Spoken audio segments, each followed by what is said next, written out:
Hey you, sitting there with your hardware wallet, convinced crypto is the unstoppable future eating the old world alive. You couldn't be more wrong. Because right now, the thing eating crypto isn't a regulator, a hacker, or a market crash. It's another technology. And this week, it got so dangerous, the United States government reached into a private company and yanked it offline. Picture crypto as a casino that finally won.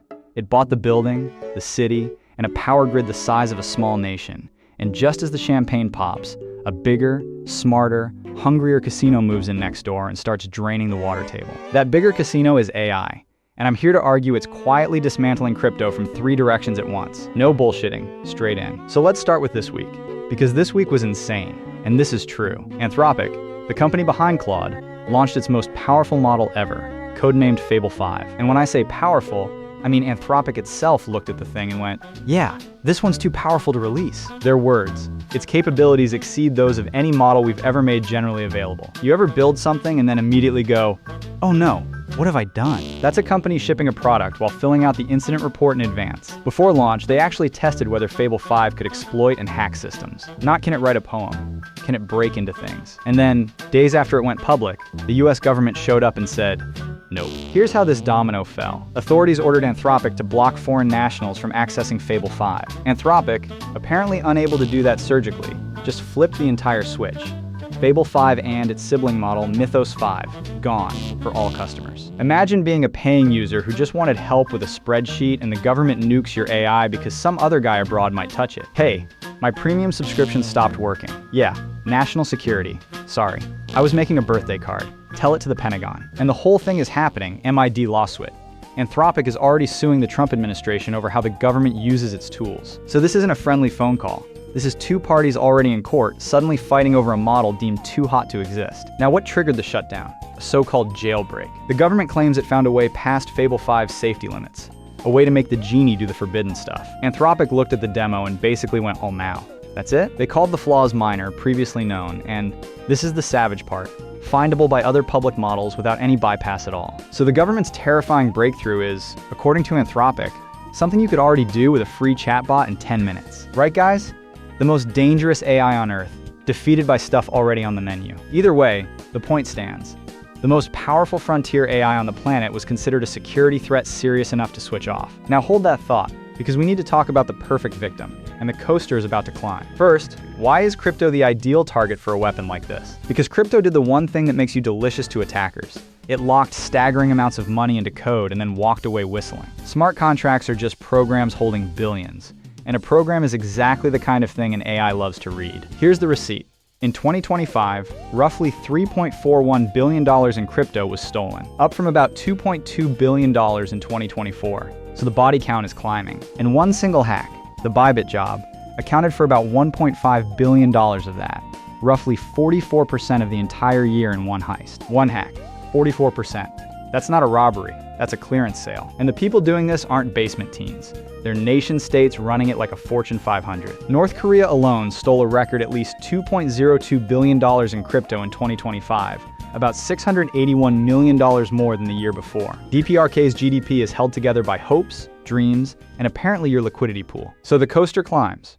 Rich target, industrial attackers, money sitting in readable code. But here's the first honest twist. And I'm gonna give it to you straight because I'm a hater, but I'm a professional. DeFi-specific hacks, the smart contract stuff, are actually down. Even as total value locked rose, DeFi losses stayed suppressed through 2024 and 2025. The thieves moved on. They're hitting wallets and centralized exchanges instead, the soft targets. So the AI massacre of DeFi I just hyped up, it hasn't happened yet. Yeah, I know.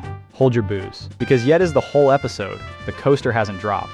It's still climbing, and that's scarier. Now, the new weapon. In 2024 and 2025, research using large language models to find smart contract bugs absolutely exploded. Tools like LLM bug scanner hunting code for vulnerabilities. Sounds great, right? AI is the auditor, the good guy with a flashlight, but the same tech flips. There's a thing called POCO. POCO demonstrates AGENTIC, proof of concept exploit generation, meaning an AI that doesn't just find the bug, it writes the working attack. It cooks. Heck, it bakes, it roasts, it toasts, it caters the whole exploit and parks the getaway car. And here's the line that should make your spine do a little flip. The exact skill the government feared in Fable 5, autonomously exploiting and hacking systems, is precisely the skill that hunts DeFi bugs. The thing too dangerous to run is the thing built to read your smart contract and find the door. So this is an arms race, full stop. AI audits and AI attacks. And they're the same toolkit wearing different hats. The threat isn't today's body count, it's the trajectory. Early innings, but the pitcher just walked onto the mound, throwing 120. But what about the defenders? Sure, the white hats get the same AI. Knock that down gently. In an arms race, the attacker only has to win once, and the defender has to win every single time. Tell me who you'd bet on. Okay, coaster's at the top. Now it drops into the quieter kill. Because while everyone's watching the dramatic hacker movie, AI did something far more boring and far more devastating. It ate Bitcoin's money. Not stole it, ate it. Starved the patient. Here's where it gets good, because even a crypto OG admitted his model was wrong. Arthur Hayes, co-founder of BitMEX, a guy whose entire personality is being right about money, basically confessed. His thesis was that money printing floods into Bitcoin. Then he ran the numbers. Roughly $1.5 trillion of AI-related debt was issued between 2022 and 2026, with 75 to 80% of it in 2025 alone. And the kicker, his own quote, "The newly printed dollars went to AI and never made it to Bitcoin." Translation: the money Bitcoin was counting on got intercepted at the door by a guy in an Nvidia hoodie. Bitcoin traded around $125,000 in October 2025. Peak euphoria, Lambo CN, and then fell roughly 50%. Cut to now, half gone, while AI vacuumed up the capital that was supposed to be its rocket fuel. And for the first time in over a decade, Bitcoin underperformed stocks. It trailed the S&P 500 in 2025, first time since 2014, by more than 19 points, because capital rotated into AI stocks and chips. The digital gold got outrun by boomer index funds because the boomer index funds bought the AI. Embarrassing. That's like the family dog losing a race to the family couch. And now the part that genuinely stings if you're a crypto believer. Even the miners are defecting. Core Scientific, a Magar Bitcoin miner, one of the soldiers literally minting the coins, looked at AI and switched teams. They signed about $10.2 billion in 12-year contracts to host AI compute for an AI cloud company called CoreWeave. And then in July 2025, CoreWeave just agreed to BOE them outright, roughly 1.3 gigawatts of power changing sides. Here's the number that ends the argument. By 2026, about 76% of Core Scientific's revenue is projected to come from AI colocation, not Bitcoin. The miner mines mostly AI now.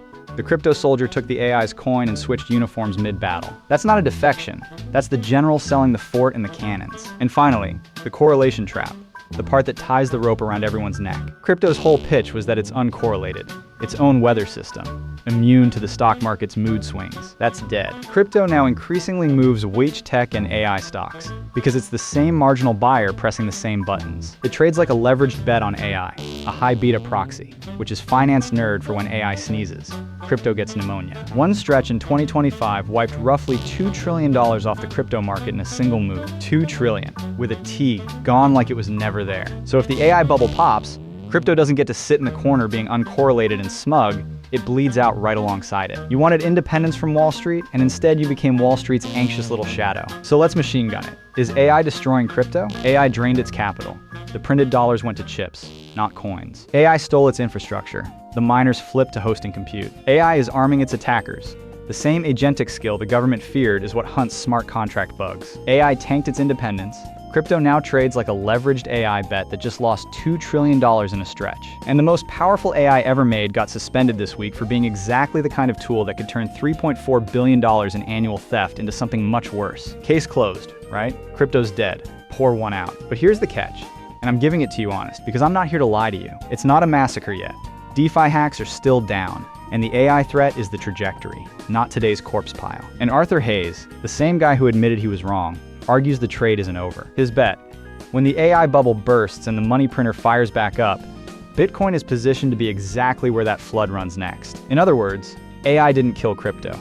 AI just borrowed all its money, took its buildings, and stole its weapons. And the believers think the bank robber is eventually going to give it all back, with interest. Maybe. Or maybe that's what you tell yourself when your dog just lost to the couch. Either way, the week an AI got too dangerous to run is the week crypto found out who's actually in charge of the future. And it wasn't holding a hardware wallet. Change my mind, and I'll smack the shit out of you. Affectionately. Now get out of here.